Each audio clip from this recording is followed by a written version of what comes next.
We are about to begin.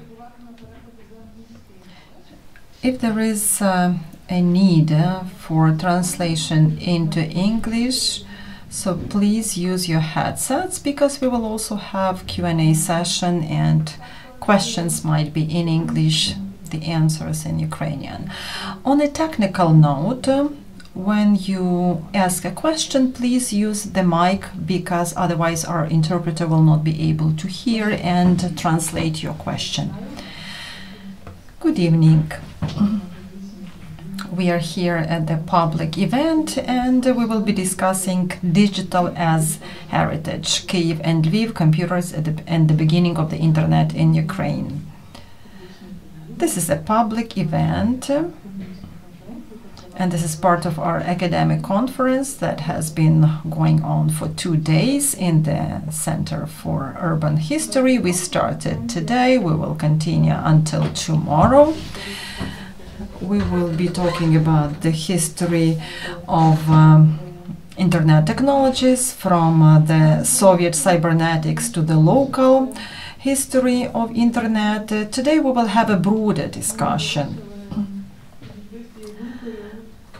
We decided to discuss digital technologies that have become part of our everyday life. They are taken for granted, sometimes as magic, but they are developing very fast at the neck-cracking speed. But we know very little about the history and development of those technologies in Ukraine in particular. Recently we've seen movies about the IT development and digital technologies in Ukraine, but we looked at them through the prism of economic success, maybe to a lesser extent of a design, and we were trying to compare them with the industries in the United States and North America in general. Today we will look at it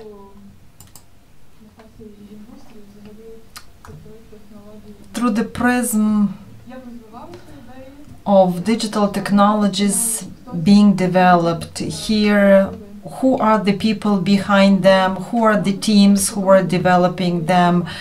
Can we think about these ideas and developments as heritage? Do we think of digital? Do we see digital as heritage? We invited the representatives of 3 different projects who are working with digital as heritage. So we will have 3 different presentations, 20 minutes each, and then we will have a chance to do QA and a short discussion. So if you have any questions, so take notes and keep them until we finish. So the first presenter will be Oleg Farenyuk, who is the professor from Ukrainian Catholic University, Applied Sciences, and the engineer of the Institute of Physics of Condensed System, and Daria Mineyeva, who is the alumni of Ukrainian Catholic University, Applied Sciences Department. They will be talking about computer emulator, Kyiv computer emulator development. Over to you. Thank you. Thank you for an opportunity to share our developments with Kyiv. I am more into technical part, but we will start off with history. This computer was developed in Feofania in Kyiv. According to different sources, it dates back to 1954-56. I believe that these discrepancies go back to political issues. We will not go into the details. There were 2 copies made, but that was enough because the serial production only started back then. So that was the first generation machine, lamp machine. Why was it used? What was the purpose? First of all, these were the classic assignments, differential equations, linear algebra, that could solve different physical and engineering tasks, but they were also for software development. Maybe that was more about the multi-level languages of programming. Back then, they developed AI and machine learning, by the way. So these words were used by the Soviet delegation in 1959 during their visit to the United States. I mean, machine learning technologies. There is a discussion going on about the priorities of denominators invention. So they say that the first time they used this idea in Kyiv. As for the AI, there were some common things that were done, things like organizing dictionaries, especially given the context of Russian assignments, like recognizing the text, figures, modeling biological revolution, recognizing some popular computer literature. So this is what it looked like. So this is taken from Soviet chronicles. We will get back to it. Back then, it was the first attempt in the Soviet Union to remotely manage industrial process in order to melt steel at 500 kilometers distance. So they would take the dimensions, they would transfer them to Kyiv remotely, and the computer will give the operator the instructions as to what to do. The experiment was successful overall. In the context of world chronology, this is a modest list. It had to be 10 times bigger if I remembered everything, but just for the sake of time. So that was the development of Kyiv. Kyiv was the parallel bit serial computer. The first computer of the kind was Whirlwind. It was manufactured in the United States. It was made during the Second World War, after the Second World War, to train the pilots. It was exploited for the first time in 1952, but in 1949 it was already used for quite serious programs, even for the first graphic computer game. At the same time, when the automated melting of steel was made in the United States, they made the first multiprocessor computer. So Kyiv was falling behind from the new engineering thought if we take into account what United States have achieved. But if we look at the success of other European countries, so Kyiv was quite a powerful machine that was competitive, and it could compete with European machines, but not with the best machines manufactured in the United States at that time. We will get back to that as well, but let's look at the technical characteristics and components. I understand there are few computer experts here, so I will try to be as comprehensive as possible to explain how interesting and unique this machine is. You now understand about bytes. Bytes is like 8 bits. So it's a historic, it has historic meaning. It was noted like that under the IBM influence.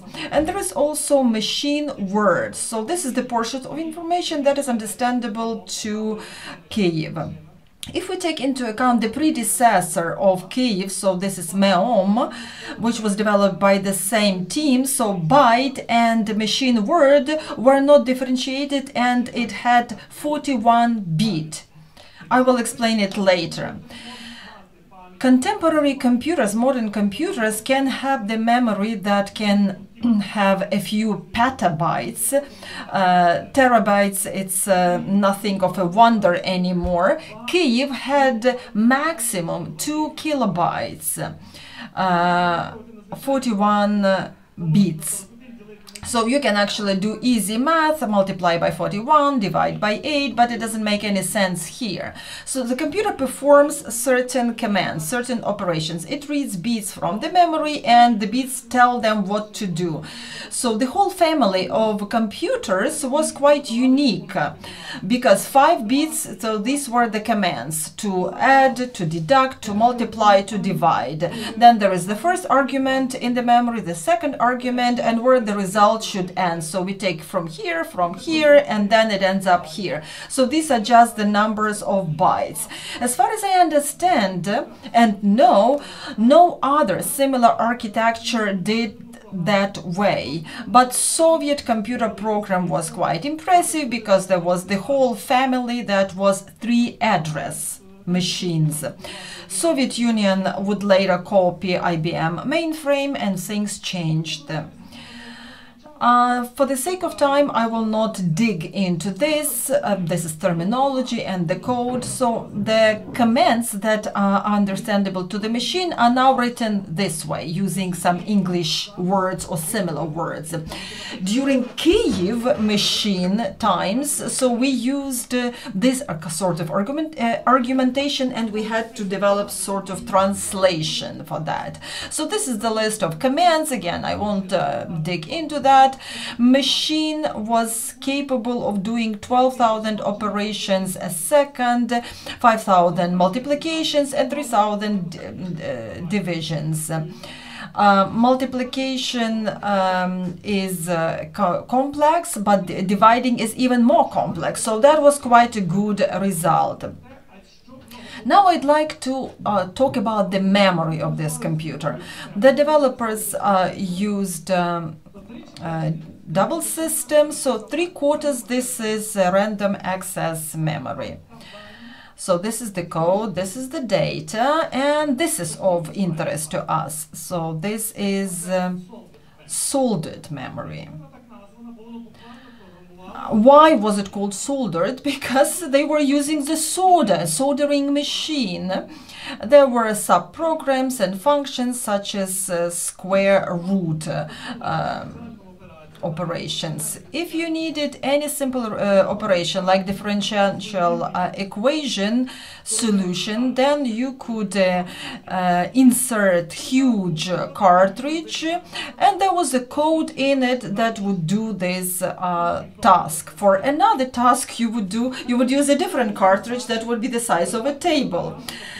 The operator would insert the initial figures or the command for the computer to start its operations with. So these were different buttons on the console in order to enter those this data, and this is what it looks with the constant sorted memory. So this is square root calculation.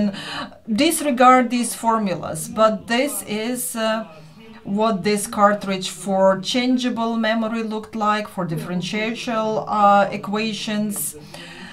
So I will skip this slide for the sake of memory.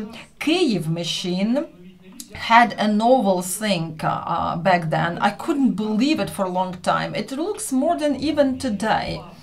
In order to save the time and in order to save time manufacturing the machine, they used what is called floating point, but that was fixed floating point. And back then they did a full-fledged emulation of the floating point. So there was a code that would read Kyiv's commands, and instead of making it with the fixed full point, it would do it with the floating point.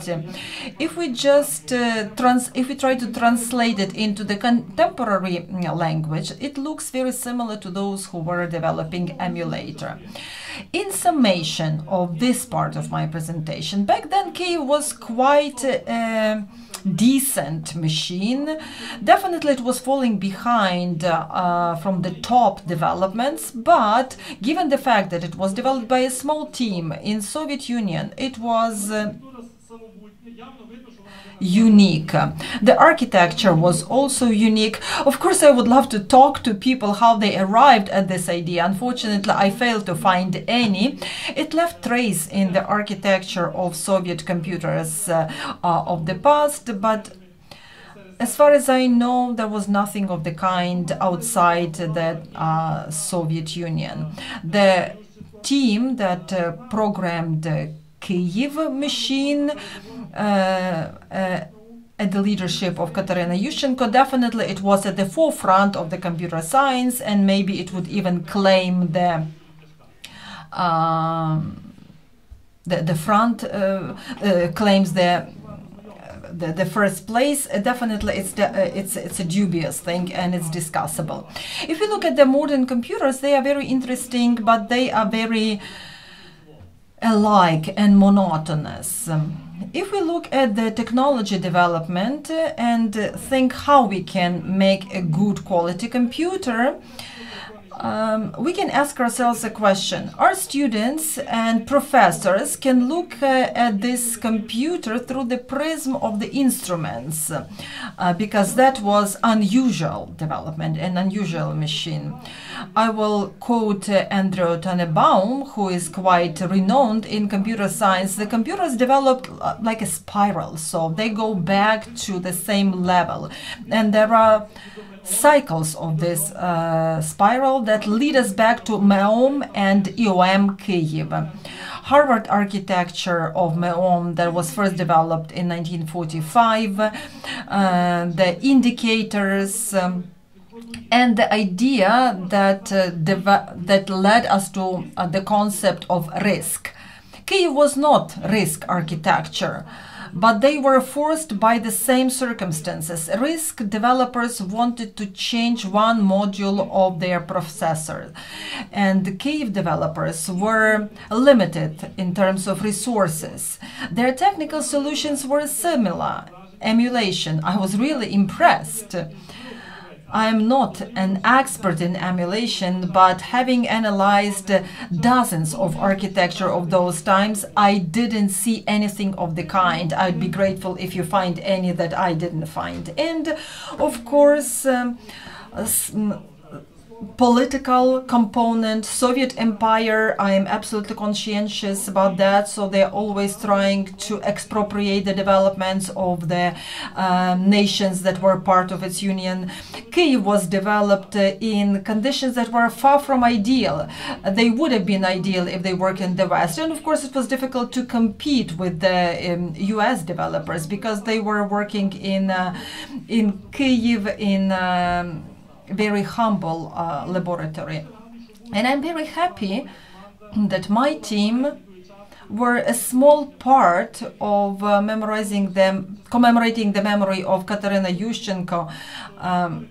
And I know that streets in Lviv and Kremenchuk were named after Katerina Yushchenko, and we need to remember about that in context. We should not be overexcited that we were ahead of the whole world, but we held quite decent position back then, and we inherited the developments of the past. And now I would like to give the floor over to Daria, who is the head of emulator development. These things work best in practice. Myself and my team, we developed the emulator of this computer as our course project, and we were trying to renew the memory of this computer because many people would like to work with this computer and learn something new about this machine. Yuri Yushchenko also contributed a lot to this project because he helped collect a lot of materials, books about Kyiv machine that became the foundation of our project, and also Mykola Sherbina, who inspired us to develop this emulator, and he digitized the program codes that we used to test the operations of our emulator. There are two parallel products of emulators. The second will develop a web version so that more people will try to work with Kyiv machine. Unfortunately, not all data was preserved until today. when we were developing emulator, we came across an issue. There is no data for two cells. One we renewed, there was the constant 1/32, which was used in the program in order to calculate the function, which you can see here on the board. But the meaning of the second cell we failed to restore. You also saw sub-programs for Kyiv that were developed using the 8th system. That was very inconvenient for human beings. That's why our team suggested assembler and disassembler for this project that would convert those codes into more comprehensive format. For that, we also offered two options of mnemonics, and they are in English and in Ukrainian because we would like to preserve the spirit of this work. This is the example of disassembler of the program. We would take the 8-digit code, and we received the commands that in mnemonics, and also there were some spots where the program would jump. And there are also the meanings of the cells that depended on specific register. Now I would like to show you the solution for differential equation. So this is for radon half-life. We had to present it as sub-program for Kyiv. So this is the constant for half-life, and this is the formula in assembler mode, and in 8-digit code, the way it was used by Kyiv machine. This is the implementation of Runge-Putte method that is going to solve this differential equation. Also, the user has to enter integration stamp, the initial and final meanings of integrated changes, and also the number of equations in the system and their initial meaning with the help of specific structure, which is sent to different cells from 3000 to 3005, as it is written here. And this is what the algorithm looks like that was programmed in the previous slide. This is the emulator that we developed. On top, these are the lamps that were in Kyiv machine, and that would demonstrate the status of the system. So this is the panel with different tumblers and different switchers that were used by Kyiv, and these are different cells. I have written down the meanings that I already mentioned that had to be transferred to the program using the 2-digit system. Below, here is the program that I had shown you earlier that would define the differential equation. Below, there is all the data for this solution, and as you see, there is the initial amount of the substance. In order to start the program, I use the data that I have written in the RAM, then I'm using Runge-Putte method, and I press assemble, and as you can see, Kyiv started working, so these lamps are blinking, and we will soon get the results. So Kyiv is on top, by the way.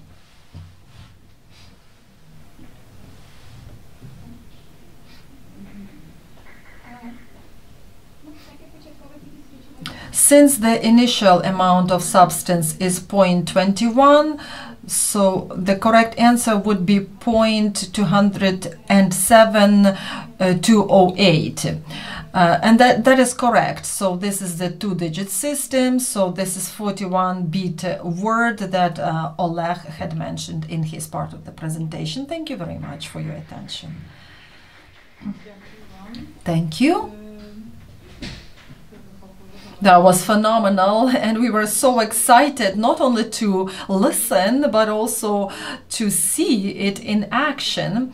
Now we will move on to the next part of our program agenda. Mykola Szczerbina. Daria had already mentioned that Mykola was the person who inspired to develop this emulator, so he is going to share his experience with the Museum of Computer Technologies, whose founder and director he is. Mykola Szczerbina is an IT expert with many years of experience of the build system and cybersecurity. He's been collecting computers for more than 15 years.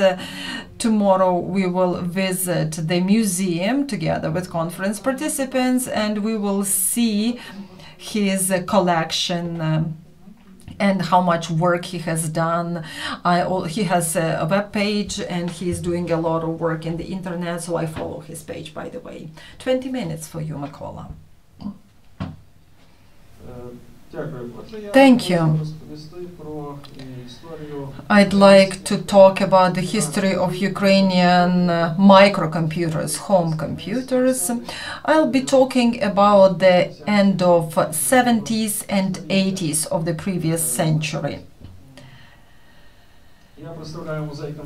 I represent Museum of Computer Technologies that was created together with Ivan Franko National University of Lviv. This is myself. I'm holding one of the exhibits. This is our museum inside. This is during the guided tour. These are some of the exhibits. So this is Sinclair Research, British company produce. Our museum is open. Tomorrow you will have a chance to visit it, look at the exhibits. Unfortunately, during the war, Ukrainian computer museums suffer. In Mariupol, there was a private museum that was owned and organized by Dmitro Cherepanov that was completely destroyed during the full-scale invasion. Another museum was based in Kyiv. It was called Computer Museum, but as you can see, the windows are covered, the exhibits have been hidden, understandably because of security reasons and safety reasons. So there are very few museums of computer technologies that are open and to visitors. So the history started with the fact that Soviet Union decided to produce clone of Intel microprocessor, in particular Intel 8080, and this was delegated to the team of the Scientific Research Institute of Micro Devices in Kyiv, Ukraine, under the supervision of Alfred Kobelinsky. They started this work and they successfully completed it in 3 years after the original Intel processor was first manufactured, which was quite impressive. They opened it up, they split it, and they took pictures, and they would put it on paper and with different colors of pencils, so they would demonstrate different layers. Later they would insert it into the computer model BESM6. Of course, they improved it, and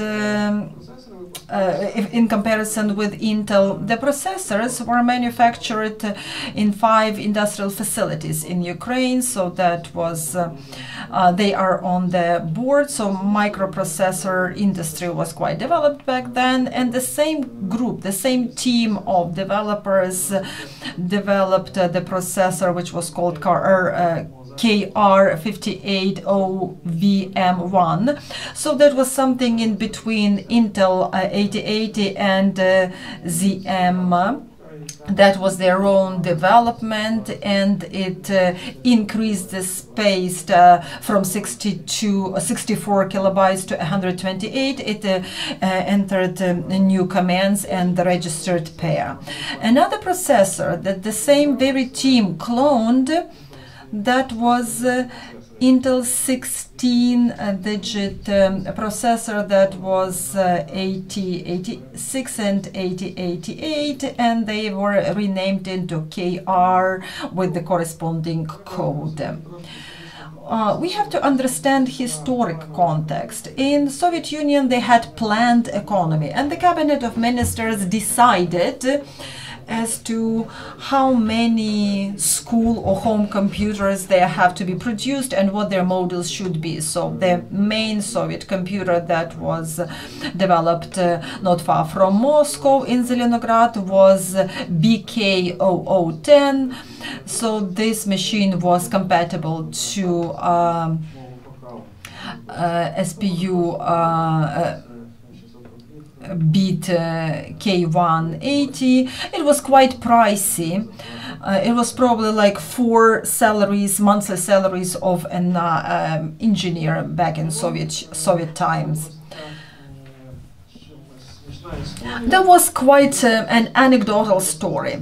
In 1978, samples of processors that were made in Crystal manufacturing facility in Kyiv were by mistake delivered to Moscow Institute of Electronic Machine Building instead of Institute of Electronic Control Computers. Basically, there was only one word difference in the name of the institute. Maybe the post officers had too much vodka the day before, but the engineers of the second institute realized that this is the processor in front of them, so they developed the computer that consisted of 2 micro schemes. One of them was published in Radio Magazine, but no one was able to copy it because that was unreal, and there was a simplified version of another micro scheme that was published in Radio Magazine back in 1986, and the computer were assembled by DIY enthusiasts, and they were manufactured later at some industrial facilities. So this is a journal radio. The machine was very primitive, so that was the processor with 16 kilobytes of memory, 2 kilobytes of ROM, without graphic mode and without color. That was DIY machine. And what you see here, so these are the exhibits of our museum. So they were using the same scheme, but they manufactured it at different facilities. So this computer in particular was made in Transcarpathian region. So here in the west of Ukraine, Quasar computer was made in Volyn region in Lutsk, and this one was manufactured in Odessa region. The games that looked this way, the computer didn't have graphic mode and didn't have colors, so that's the games they had back then. As I said, these computers had been developed in Moscow, but Ukrainian computer, home version of Ukrainian computer, was developed in 1985 by Anatoly Volkov from Kamensk town, former name Dniprodzerzhinsk, and it is in Dnipro region. It had 59 ICS, and it had quite good mode, so 135 per 136 pixels. So, and it had color graphics. It was named Fakhivets 85. And the scheme was published in 1986 in Soviet journal Constructor or Specialist. So this computer looked more like a radio, but it had graphic mode. Besides DIY enthusiasts, it was manufactured at some companies, some facilities. For example, this option, which was named Leak, there were 3 different versions with the film keyboard, and it was based on this blueprints, and it looked more interesting. In Lviv, in our hometown, professor of Lviv Polytechnical University, Volodymyr Puida, in early 80s started developing 8-digit computer based on the same processor, and it had color graphic mode, and since 1987 it was manufactured in Lorta facility. It used to be named after Vladimir Lenin during Soviet times. This is what the computer looked like. It had 64 kilobytes of memory, 16 kilobytes of video memory, and 256 per 256 graphics for colors, and there were 8 different colors in the palette, very similar to IBM graphics. So these are the available colors that computer had, and there was an animated video at the beginning. Unfortunately, I cannot show it to you because my presentation is in a different program. It used a basic computer language based on Microsoft Basic, and it had what we call Easter eggs. So this is the combination of keyboards that was copyrighted by Lviv Polytechnical Institute. So back then it was the second version of Basic. So these are the games that this computer had. Maybe the colors are too bright for you. There were a lot of developers who had no colored monitor at home. They used black and white monitor, and they couldn't even predict what their games would look like after they have developed the finished product. So we can compare with Jumping Jack on the left. So this is the version for Ipokai, and the Spectrum on the right, PK Lviv on the left, Spectrum on the right. So this is Karate game. So of course these games were not produced using the licenses or with the involvement of Western companies. So these were sort of unofficial clones of well-known games that were developed by enthusiasts in Ukraine. Two more examples of games. I personally knew the developers. On the left is on Hosender language, on the right is on Basic language. And another one that was developed by my classmate back in 1990. Why this industry failed to develop, I mean gaming industry failed to develop back then in Ukraine, unlike Great Britain. You all know about Petit Folly, Pedro's Code. It's because of political and economic reasons. For example, this game, a young lad would send this game to the cooperative to Moscow to be sold. The game was accepted. They started started producing it, but he didn't receive any royalty. That's why he stopped developing computer games. The big role in computerization of Ukraine played Spectrum clones ZX. 3 engineers in 1985 from the Experimental and Design Bureau of Lviv Polytechnical University. Their names are on the board. They had a chance to copy oscillograms of the true ZX spectrum using oscillograph.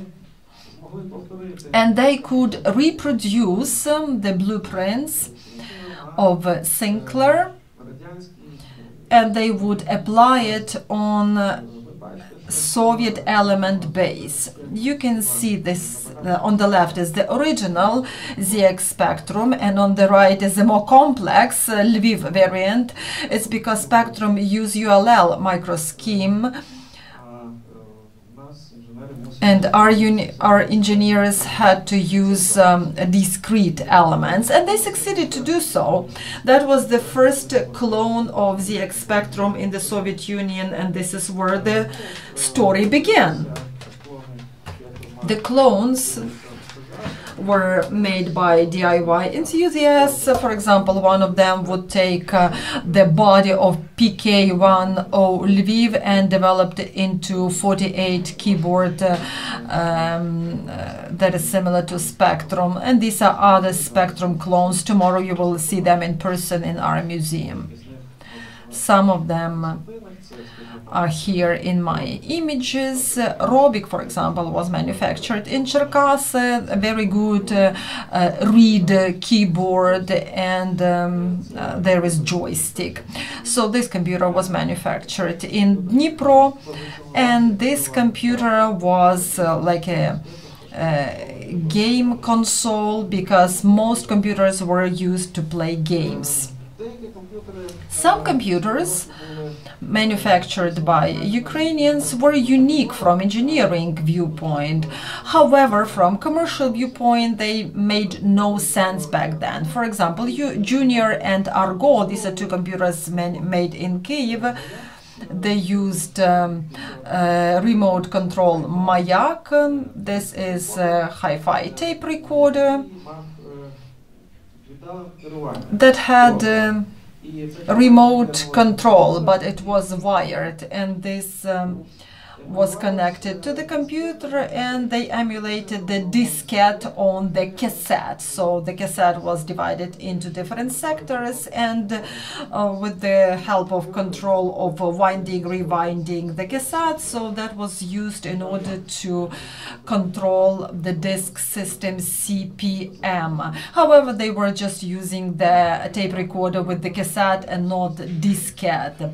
Plus, they were compatible with ZX Spectrum. Moreover, another interesting computer was developed in Kyiv manufacturing facility called Electron Maj, that were also manufacturing big professional computers. In 1988 they started developing computer Poshuk 1. It was developed by engineer Yuri Rol in the picture. It looked like home computer, very similar to the ones that you saw before, but that was PCM compatible machine. There were 4 compatible slots, and there were also extension blocks inserted.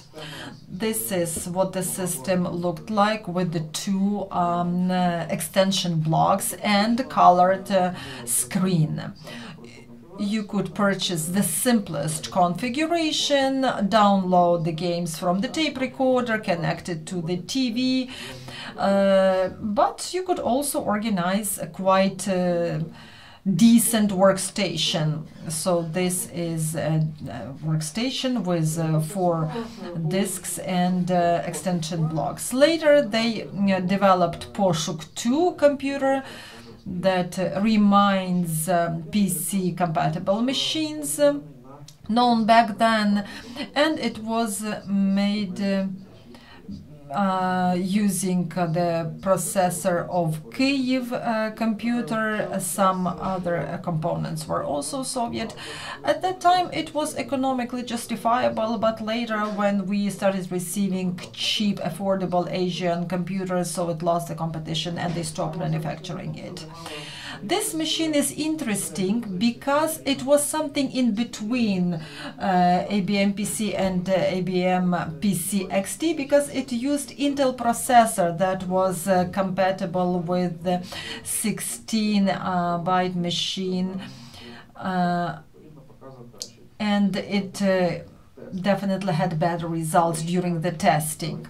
Another interesting machine, also developed by Ukrainians,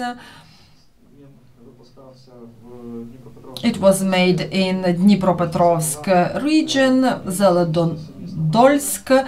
It was PC compatible computer, and it had 5 micro schemes, it had a chipset, and it was very good IBM compatible machine. Of course, I didn't share information about all machines that were available back then, because there was quite a big scope of computers which were compatible with Spectrum. Of course, it was not possible to show you everything, but you are very welcome to visit my museum, our museum, tomorrow and see it firsthand. Thank you for a very informative presentation. Alexa Balura is welcome to give his presentation. He's the co-founder of UANet History and Archive in the Early Internet in Ukraine, and he will share his experience working with providers in Ukraine.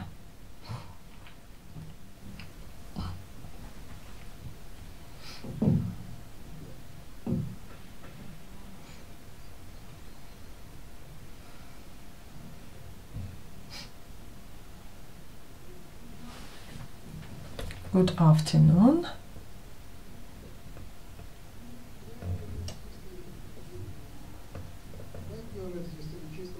UANet History is a volunteer project.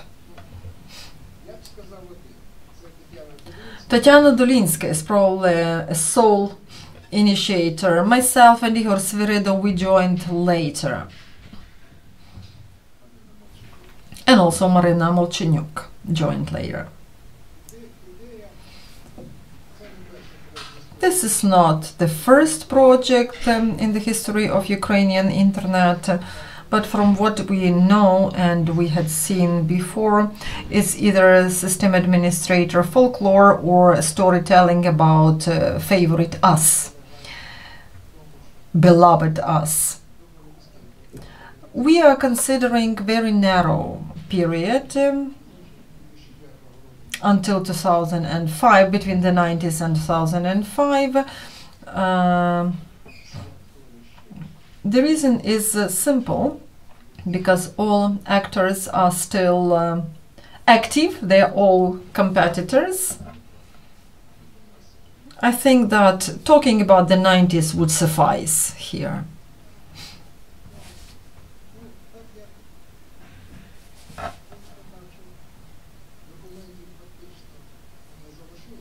Unfortunately, no archive documents remained because no one was thinking about the history, but they don't give us the full picture. I initiated collecting oral history, testimonies of those who were involved in development of those technologies. Everything we have collected, we decided to do it independently from initiators, and all materials are now resting into public archives, the State Central Archive of Public Associations, so they contain all paper documents that have been collected by us, and we continue this initiative. And the second archive is Central State Audiovisual and Electronic Archive of Ukraine, where all video interviews and e-documents are sitting because they have the conditions to preserve them. So these are basically connected public archives.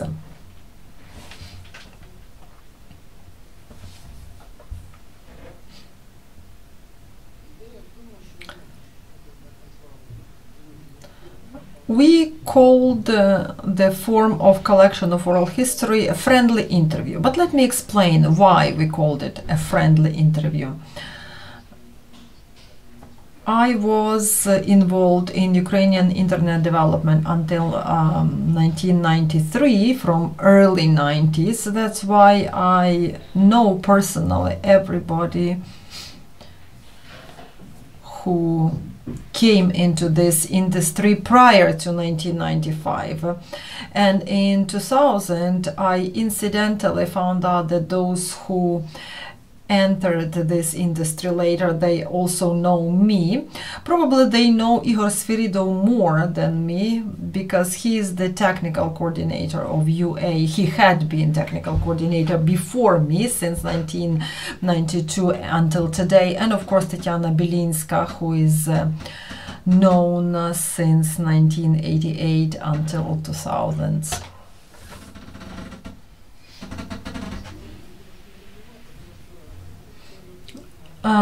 Friendly interview is friendly because it's hard to lie. I either was involved in certain events or I was part of the process and environment, and it's difficult to lie to me because I know those times. Sometimes we are gathering some contradictory versions of the oral history and we need to verify them.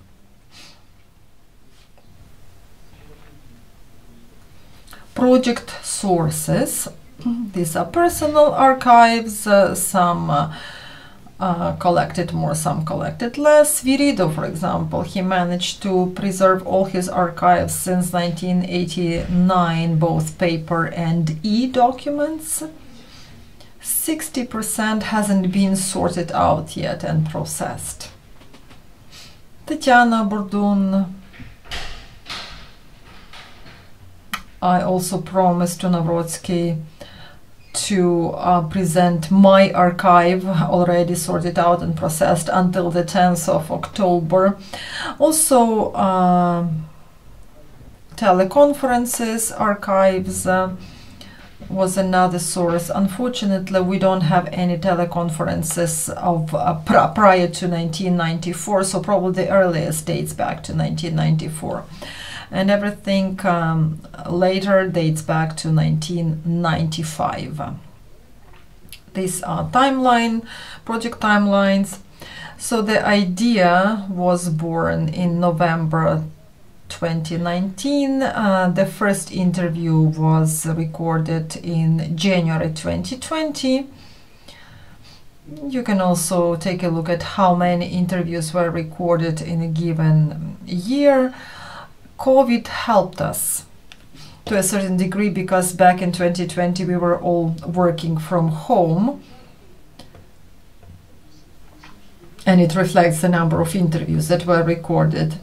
In January, myself and Tatiana, we relied on oral interviews, live interviews more. We traveled in West Ukraine, in Odessa. We thought that we would continue same way. It's hard to say what helped, what hindered, but later I was appalled when I saw the results. I thought that we would record maybe 100, maybe 120 max, and later we will have to process it. As I had mentioned, we recorded more than 200 interviews. Ordinary interviews would take an hour and a half, but there were also interviews, for example, by Igor Demanenko, so there were 4 interviews, 3 hours each. That's our record, probably. In 2021, we started processing the interviews.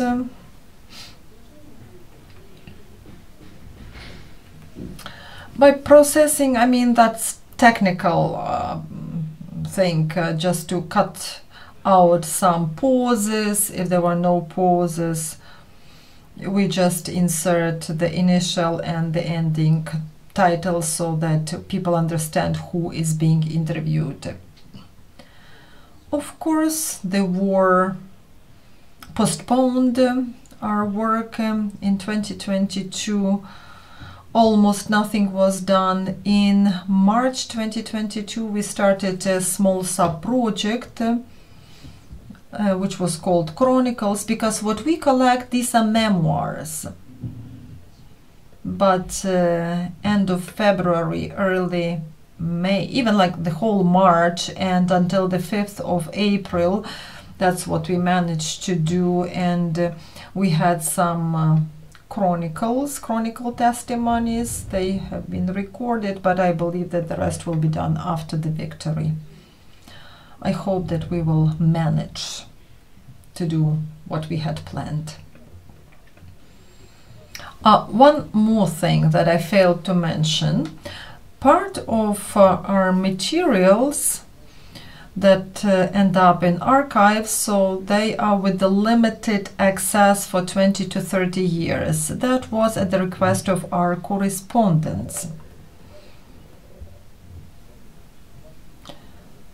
But I decided not to put 2 episodes because there are names of people who remained in the temporarily occupied territories of Ukraine.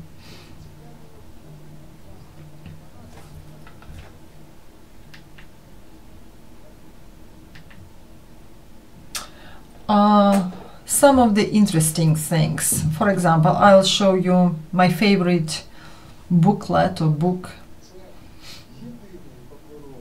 This is the only paper manual or reference book,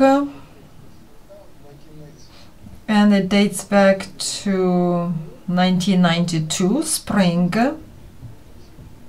These are all who were in Telecom network. Basically, that was Soviet internet version. This reference book gives us information that 100 addresses of Ukraine, out of 100 addresses, didn't have the domain name USU. Domain UA was registered on the 1st of December 1992, and as of the registration date, domain UA already had 940, more than 900 registered names. I will quote Volodin's letter.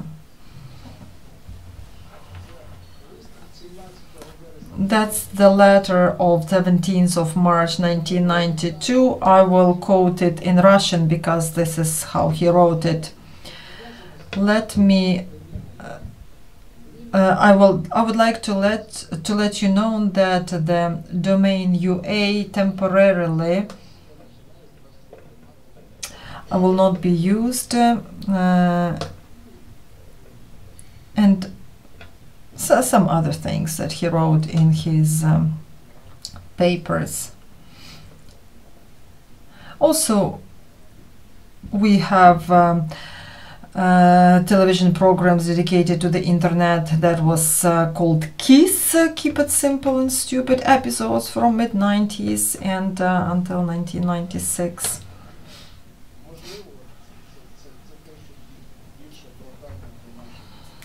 This is probably a request for our overseas colleagues from overseas.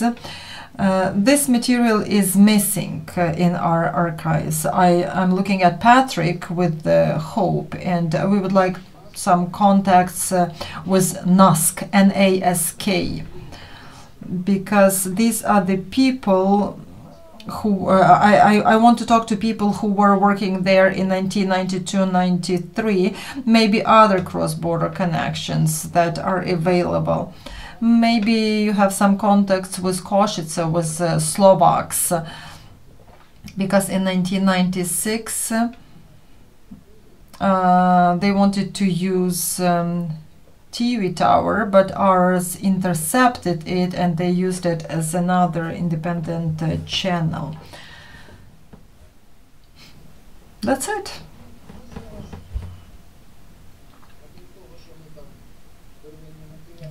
Besides processing the raw materials, we also have a Wikihistory.net U8 site.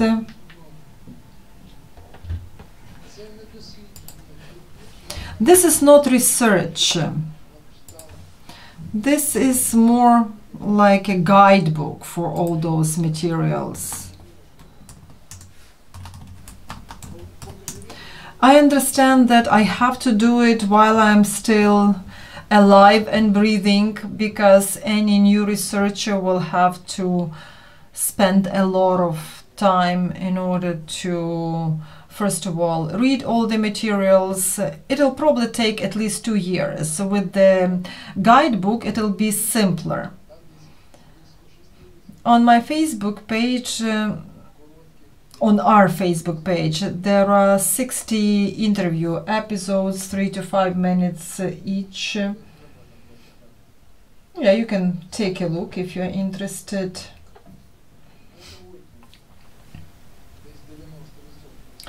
90% of all paper materials are already in archive.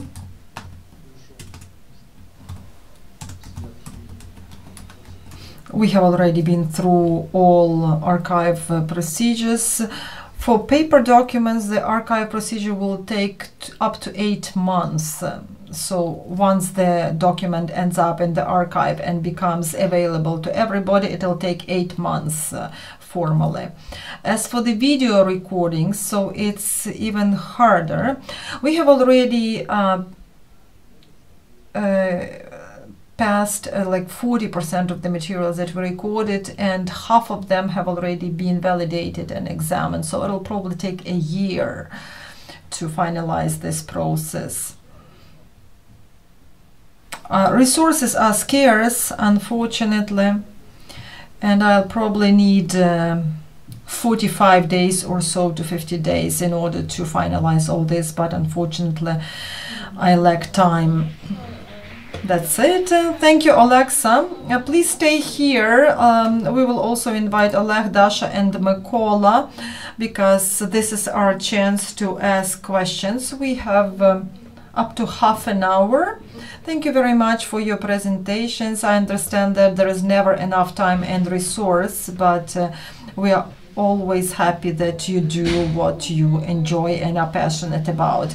If you have questions, please raise your hands. We will pass the microphone because it's important for our interpreter. Anybody to ask a question? I will start off just to give the kickoff for our discussion and also encourage everybody to ask questions. Thank you very much for your presentations. I've heard about each of those projects. Still, there was a lot of new and interesting information for me, which I was delighted to hear. I have a question for everybody, for every presenter. My question will be about using those technologies, some sort of social context around the technologies and infrastructure. If we are talking about EOM Kyiv, Computer Kyiv, you even showed us how this emulator worked and how the computer worked back then. It was very, very interesting to see. I don't know how widespread this practice is to do the emulators reconstruction of some old machines and test them and use them later in practice, but I was just interested, how do you see the usage of this emulator? So you have reconstructed this device, this machine. How can you see it for future experiments, for future usage, maybe for future reconstructions or for reconstruction of some mathematical solutions? For example, you calculated half-life of Rodon. Are there any ideas how this emulator can be used in research purposes, in reconstruction purposes, in order to reconstruct what is already known about from memories? So how can it be used as research tool? So that's one question. When we are talking about home computers that were developed and produced in Ukraine in Soviet times, I understand that some of them were manufactured in the 90s. For me, it was an eye-opener to know that there were so many of them. So there was such a broad spectrum, because we experts did not even know that such machines existed and they were used. I would love to know how those home computers in late Soviet times or early 90s were used. Who were the users of those home computers and what they were used for? Those DIY, do-it-yourself users who were making that, who actually purchased them. So what was the social portfolio of the users of those home computers? Why I'm asking about that? Because when we are talking about home computers, I understand that they were broadly used for computer games. Maybe I'm wrong, but I would love to prove or to prove this myth, whether games was one of the functions of those computers. You also mentioned the environment of enthusiasts who were developing software for those computers. They were also making games, some clones of Western games. How did they communicate? How did they get to know about new games, new developments? How did they interact? Was there any community of the users? How did they work? How did they communicate? How did they interact? And how did they use those computers, first of all? And a question for Olexa and his archive. I understand that this is huge collection of materials about early internet in Ukraine. I believe that that could be the foundation for some research, for PhD research, and I hope that one day someone will do the research and they will complement or even extend our understanding of how internet emerged in Ukraine, how it developed, how it evolved. So the first question would be technical. Why until 2005? So I believe that you mentioned the limit year 2005. Of course, you didn't use contemporary providers and contemporary history, but why 2005? And another question about facts that you mentioned. Could you elaborate more on some examples of key materials and key moments in history that you mentioned? For example, Slavsky Conference. What is Slavsky Conference? Maybe our audience needs more information what Slavsky Conference means, why it was important, what happened there back then. I know a little bit about this conference, but not enough. And the second thing you mentioned, KISS TV program, Keep It Simple and Stupid or something like that. It's also interesting to understand what kind of program that was, why it was important, and why it is part of your archive, because I don't know anything about that, and I believe that our audience will also be interested in learning more. Thank you. First of all, creating emulators is quite a popular practice in the West. It's also popular in Russia, our enemy, that is. As for Ukraine, it wasn't a very common practice, but we have to fix this problem. They looked at it from the different viewpoint, different angle. But as for historic research, I will definitely need the help of experts who know historic methods. But speaking of retro computers, I believe that this is some sort of passion of mine. So I also have my own collection, much humbler than Mykola has, but I also try to dig deep and submerge into the history, and I try to understand what we can extract from this machine if we had the knowledge and understanding. Also, we would like to discuss some inventions. We can take the ready-made code and discuss it. We can even launch it and take a look at it, and of course it will be much faster to discuss if we do it on paper. So first of all, I'd like to make sure history is preserved, plus also would like to demonstrate the capabilities of the machine. And we failed to mention, we are planning to reconstruct the dashboard using the real size dimensions, all the buttons. It will be fun, but it will be quite complex work. It'll be an experiment. What could be done back then if we had contemporary capabilities given the internet and other things. And also we would like to see what they used it for given the context, because the words, the terminology, the everyday words, they change their meaning. and I'd like to analyze the architecture of the 50s and 60s. Oftentimes, I don't understand how the common words could be translated into contemporary language.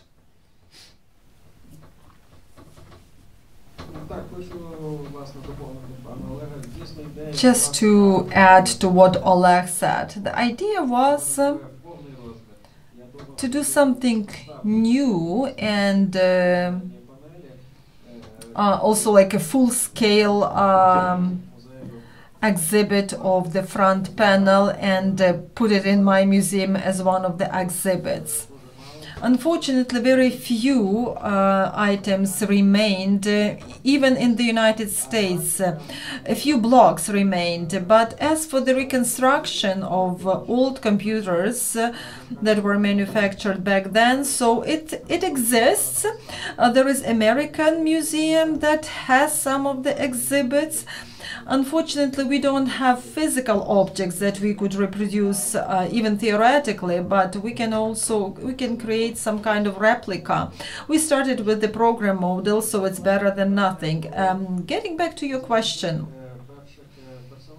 the times of the first home computers, what they were used for, and how software was exchanged among professionals. Of course, they were used for computer games primarily. But even in Great Britain and other countries, Spectrum, for example, and other technical machines like BBC, Dragon 32 and others, they were also used for gaming industry. In our instance, there was also Bulgarian computer Prava X9, and that was also used with the processor since 1986. That was even before Spectrum clones appeared and even personal computer Lviv appeared. But since it was British clone, so maybe some pirate games were there, and they were not of the worst quality, by the way. And those computers that were the clones of the Western samples, they definitely contributed to piracy development and evolution. So some games were rewritten using some of the programs, even they were using 2 cassette tape recorders, and some games were sold by different cooperatives. You remember the type of business that was very popular in the 90s. There were catalogs in magazines and journals, and you could even order the collection of some games, and they would send it to you by ordinary post service. Non-Western clones that were unique to us and our own developments. So there were quite fewer games for the reasons that I had already mentioned. Well, first of all, this job was not paid for decently, but the piracy was booming back then, and it was killing the industry of gaming industry. Although games were developed, there were some unique developments, but mostly they were just copying some popular Western games. Besides games, the computers definitely were used for learning, so there were computer classes in schools, there were some computer clubs, and also people wanted to learn basic software language, some algorithms, some graphics, and even myself and my peers. So we also had some kind of home computer, BK1001, so that was my computer. Oleg had a similar one. We were learning to develop software so that we could later earn our bread and butter. And these are some of the clones of our contemporary IT industry. And big computers were used to solve some massive programs, to manage some technological processes. If you organize a similar conference next time, so I believe that it would be interesting to invite the program that would emulate computer machines that were used in Chernobyl nuclear power plant and during the disastrous day.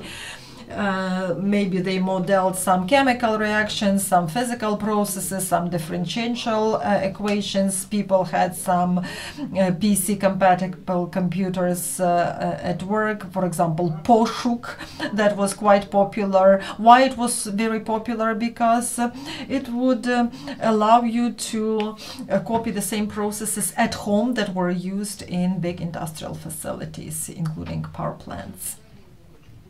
The first question you ask, why 2005? There are a few theories and explanations here. First of all, the project started in 2015, so this is the period that you can press charges.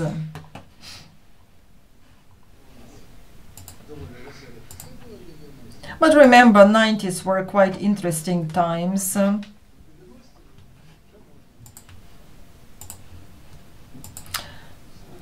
When we are talking about the 90s, so this is one thing, 2005 and 2006 is another thing.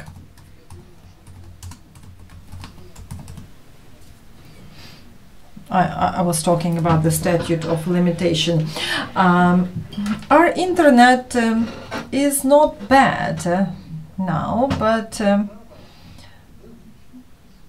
thanks to the fact that the state did not interfere into the internet industry for 10 years.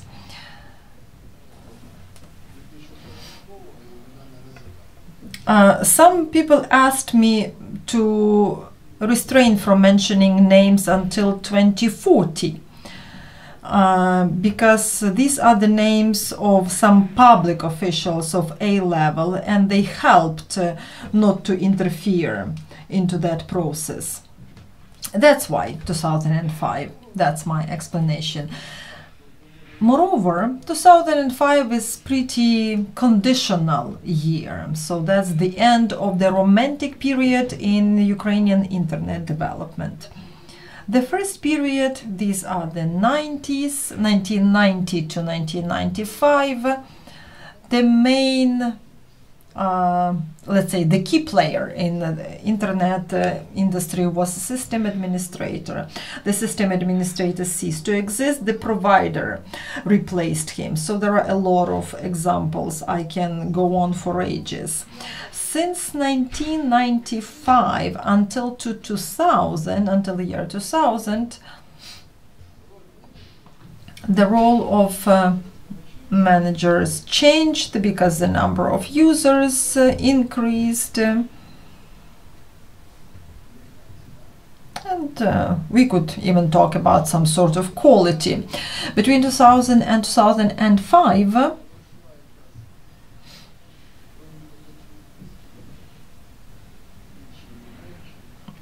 there were quite a few mergers and takeovers. Smaller companies ceased to exist. They were purchased by bigger companies. And then education system started training specialists. So you could actually hire a good professional engineer. In 2006, more powerful players came to exist on the national level.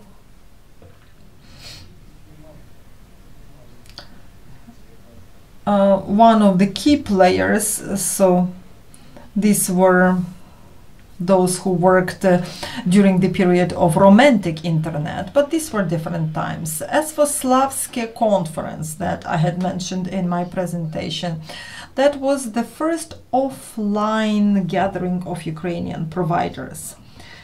It took place in January 1993. In Slavske, there was a resort that belonged to Lvivska Polytechnica, Lviv Polytechnical University. There were representatives of 15 companies from all over Ukraine.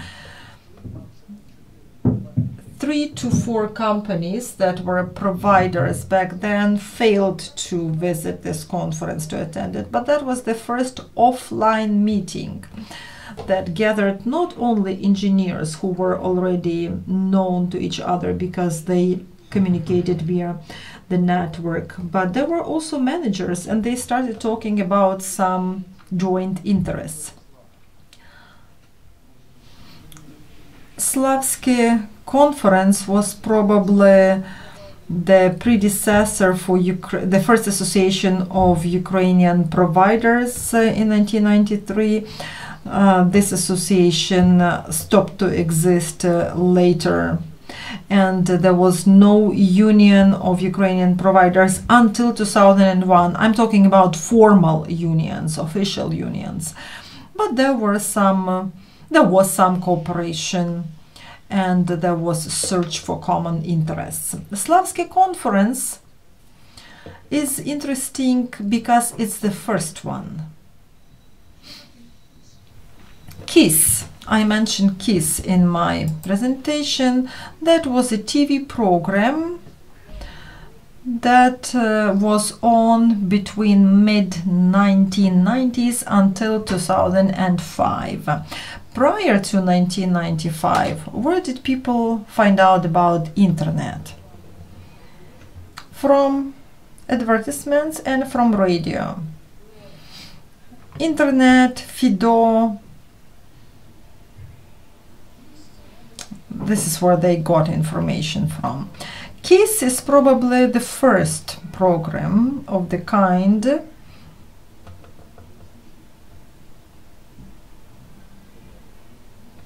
It was under the wing of a powerful provider, Lokinet, but it was pretty independent. I believe that KISS was on once every 2 weeks, every fortnight, and there was some news about internet, about some websites, what happened, so some updates of the informational type. Since 2000, there were other sources of information besides KISS. So there was news, there were movies, the news of the pirate updates from the pirate market, etc. And also we mentioned the program of Kherson TV, so that was ordinary regional program. Today we are talking about the beauty contest, tomorrow about new park, and the day after tomorrow about internet of 1996. Thanks God it was preserved by the people of Kherson. When I watched it, it took me like 20 minutes or so, but you feel the spirit of time clearly.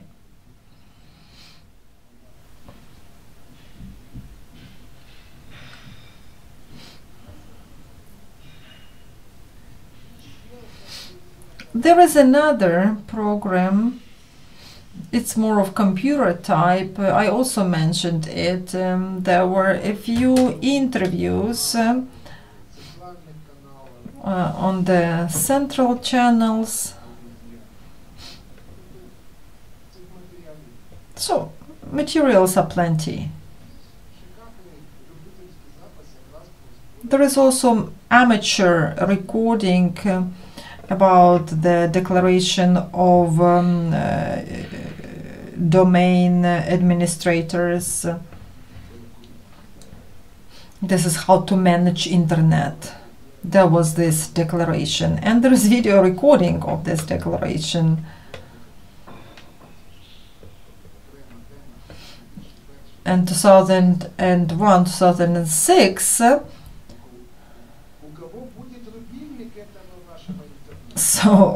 posed a question: who is going to possess the switch from the internet? I believe that this question has been raised many times, and even these days they raise it. Who is going to control internet? Thank you. A few more questions.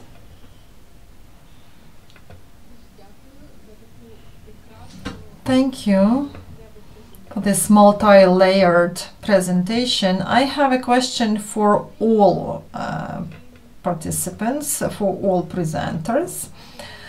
I have been listening to you, and I recalled an American project. Two writers, Sterling and Gibson, one Canadian, one American. They were collecting this museum for a long time. They called it Dead Media Project. They were trying to collect all the technologies that died, according to them. I would like to know how you see your projects. To which extent are they the collection of material memory? Memory that had been implemented in technologies, the memory that ceased to exist and now it became museum exhibit? Or can we track some coding systems, designs, etc., etc.? Can we track them as such as continue to exist in contemporary technologies? And maybe you have some examples of something really outstanding in this sense. And let me finish my question, getting back to the emulator. When you mentioned those spirals, remember? You said that regardless the fact that here you deal with the system of computation that is nowhere, and it's hard to understand how computation could have happened if such systems had been implemented, still you see those rotations. Can you talk more about that, about this spiral character, about this rotation, and where are some of the features of those computational systems and models? Where are they today? Let me begin. I failed to emphasize, but I see some exhibits as art objects. Because people who are into technological design, they can also learn a lot from my exhibits. If we look at Singular Research and their produce, there are quite a few outstanding exhibits, so they had their unique style and signature. So trends tend to get back. For example, if we look at the automotive industry, cars, so some edged designs are becoming trendy, some soft shapes become trendy, then new cars become look like old cars. So this is speaking about aesthetics. But speaking of devices and the spiral that you mentioned,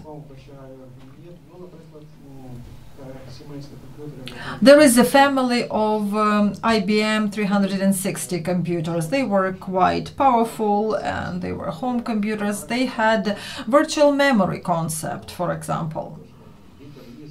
A hypervisor, this is what we call it today.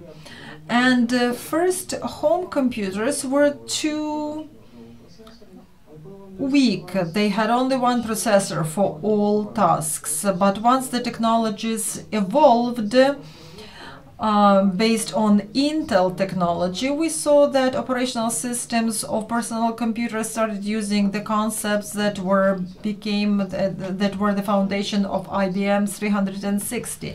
Later, the computers evolved even more, and new devices appeared, like small gadgets, for example, smartwatches of today. Basically, smartwatches of today emerged in the 80s. The first attempts were made in the 80s. So there were some products that came to exist in the market for a short period of time. Then 20, 30 years passed and the same things came to exist again, but they were conceptually different.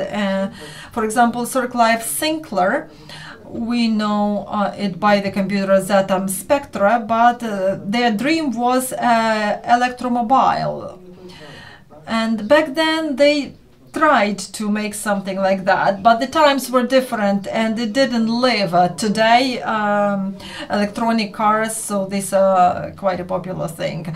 If we look at the smart watches, so yeah, now it's like a personal computer, and there are different methods for programming these things.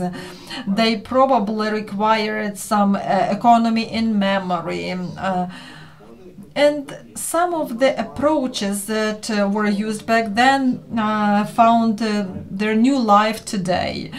So those e-watches, those smart watches, they are as powerful as a computer, but maybe in a few years' time there will be even new gadgets, new inventions, which will be even smaller, and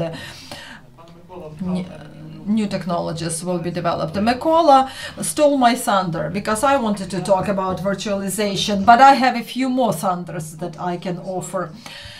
Let's talk about the history of lost and forgotten technologies. I believe that Kyiv machine technology is forgotten. Maybe I don't know everything, maybe I don't feel everything, but speaking of computer technologies that Mykola mentioned, I believe that my students will not let me lie here, because last year I showed them one computer that was old, and that was Z39. Also, I have personal experience.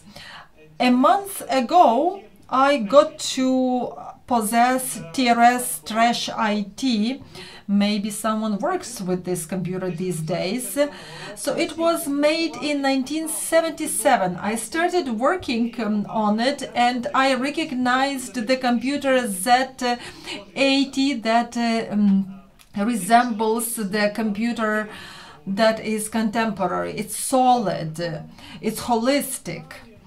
As for Spiral, I will offer you technical explanation. The developers of Kyiv were very limited when it came to resources. They had certain architecture, certain ideas. Decades passed. In the early 80s, people sort of forgot about that. They started developing other things. There were more resources. You could spend them as you wanted, but the processors were either too pricey or they were too complicated. Then RISC idea came to exist.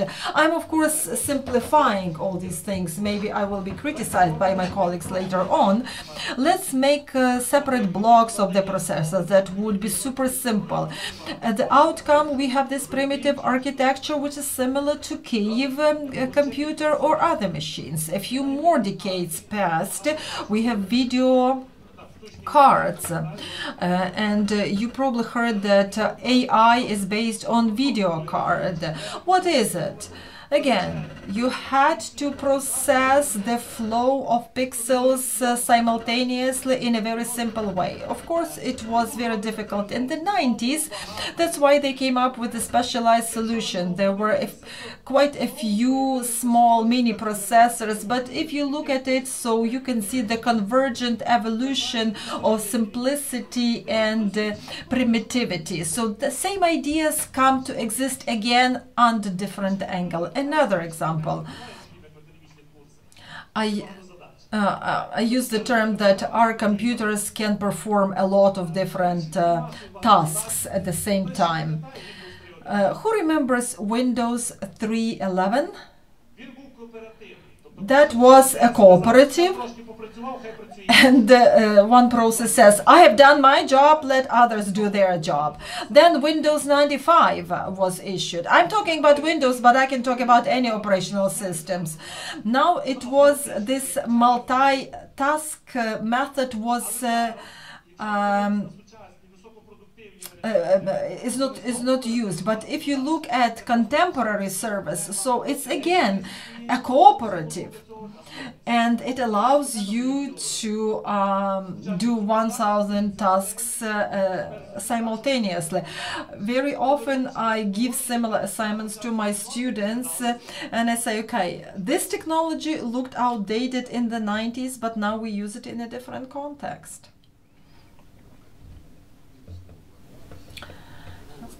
I will be concise in my answer. My project has a final goal. I want to collect it, process it, pass it to the archive and rest. I would like to quote one famous person from the 90s, Mr. Romanenko. The history of internet providers is not about technologies, it's about people. If it's about people, then these are the classic startups of different levels that have always been there. They are ubiquitous, omnipresent, and the key trends are the same. So my job is easier. We have time for one more question.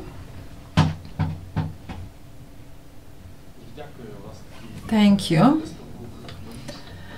Your presentation was sort of performance. It was very magic. When I looked at the emulator, so it sent shivers down my spine. My question is for Daria and the story with Katerina Yushchenko. Have you been inspired? Because you understand that this is a male-dominated sphere, and such a woman, Katerina Yushchenko, does she inspire you? So do you feel that women can be equally powerful, even more powerful in AI, machine learning technologies, etc.? Of course. It's always cool to know that women were behind such magnificent things and developments. Oleg mentioned that a street in Lviv and in Kremenchuk was named after Katerina Yushchenko. In our university, there are a lot of female students who are into hardware, math, and they are quite successful. I'd like to offer you a short performance. Could my students raise kindly, those who are here? Could you please get up? Yevhen, yourself including. Look at the gender composition here. That's the answer. That's the outspoken answer. Thank you very much. That's all we have time for. Thank you for wonderful discussion. In broad sense, we are only beginning to talk about these things. We are not finishing today. It's so great to see so many enthusiastic students who are part of this history of this process and who are doing the work. You can still have a chance to talk informally after we finish our event. Thank you very much to all those who visited this event, and we will continue tomorrow talking about digital.